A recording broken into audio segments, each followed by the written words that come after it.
প্রিয় নেতৃবৃন্দ, আজকে আমরা সবাই রাতের বেলা চলে আসছি গোলাপবাগ মাঠে।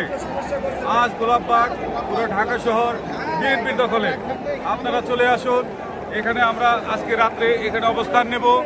আপনার শ্রীনগর, সিরাজদিগান সহ মুন্সিগঞ্জের সমস্ত ইউনিটের নেতৃবৃন্দ, কর্মী, সমর্থক সবাই চলে আসুন।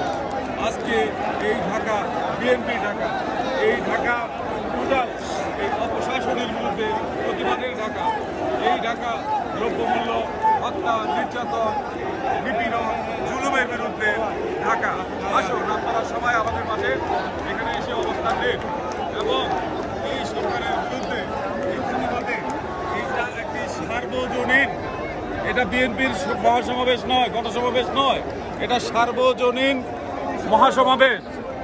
এখানে প্রত্যেকটা নারী পুরুষ প্রত্যেকটা পরিবার অংশগ্রহণ করুন, প্রতিবাদ জানান। আমরা সবাই মিলে প্রতিবাদ জানাই, এই সরকারকে ধিক্কার জানাই।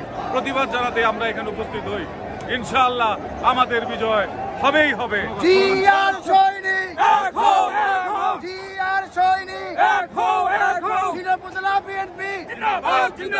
আপনি শহীদ এগিয়ে চলো, আমরা আছি তোমার সাথে। উপজেলা বিএনপি জিন্দাবাদ, জিন্দাবাদ। হাফিজ ভাই এগিয়ে চলো, জিন্দাবাদ, জিন্দাবাদ।